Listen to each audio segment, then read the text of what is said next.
from the RCL Newsplex in our Los Angeles studios.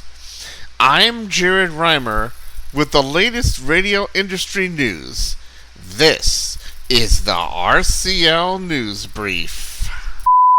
We begin today in Atlanta, Georgia, where one of the city's most recognizable radio brands is entering a new chapter. Odyssey's Star 94 has officially shifted its programming from rhythmic adult contemporary to a more traditional adult contemporary format. The move broadens the station's playlist, placing greater emphasis on mainstream pop favorites while continuing to serve adult listeners throughout the Atlanta metropolitan area.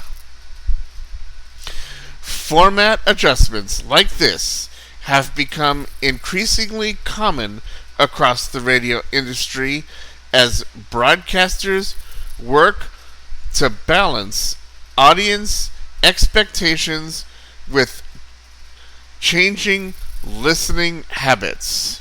Whether listeners tune in over the air, through station apps, or on connected speakers, programmers continue searching for the right combination of familiar favorites and newer music that keeps audiences engaged.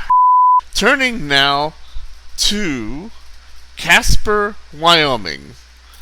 3 radio stations have gone silent following a combination of equipment failures and ongoing financial challenges.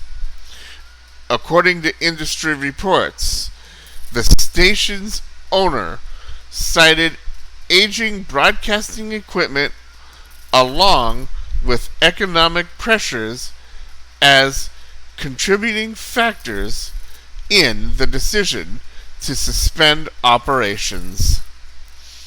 While management hopes to restore service in the future, no timeline has been announced. The situation serves as another reminder of the challenges facing many independently owned and smaller market broadcasters. Rising operating costs, aging infrastructure, and increased competition for advertising revenue continue to affect stations across the country, particularly in rural communities, where local radio often serves as an important source of news, weather, and emergency information. Now, let's head to Abilene, Texas for our next story. Veteran broadcaster Brad Elliott has been named the new afternoon host at KABW.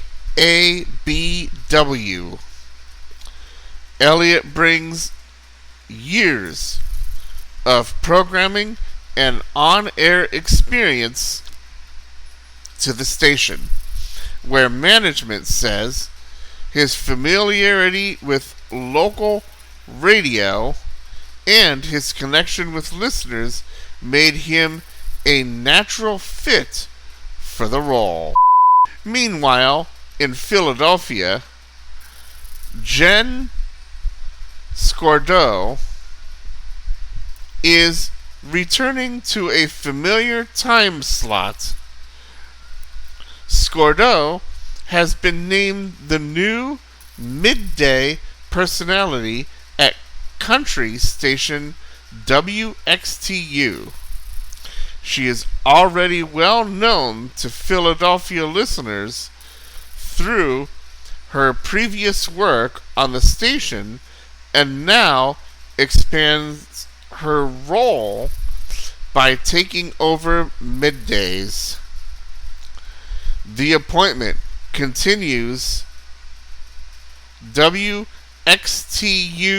focus on building a lineup centered around personalities with established ties to the community and country music audience. In Washington, D.C., iHeartMedia has entered into a consent decree with the Federal Communications Commission to resolve an investigation involving sponsorship identification requirements. The FCC alleged that certain broadcasters involving artist appearances and promotional airplay were not accompanied by the sponsorship disclosures required under federal regulations. As part of the agreement, iHeartMedia will implement additional compliance measures and employee training designed to strengthen its procedures for sponsorship identification going forward. The consent decree resolves the matter without an admission of wrongdoing. Broadcasting transparency has long been a cornerstone of FCC policy, with sponsorship identification rules intended to ensure listeners know when programming or promotional content has been provided in exchange for compensation or other consideration. To the Pacific Northwest now. Bonneville's Seattle Sports 710 is expanding its coverage of Washington State University athletics. The enhanced programming is expected to provide Cougar fans with additional access to game coverage, analysis, and university sports programming as the station strengthens its relationship with Washington State athletics. Sports broadcasting continues to be one of the strongest drivers of local radio listening, particularly when stations secure exclusive rights to college and professional teams. In another major industry development, Educational Media Foundation continues to grow its nationwide Christian radio footprint.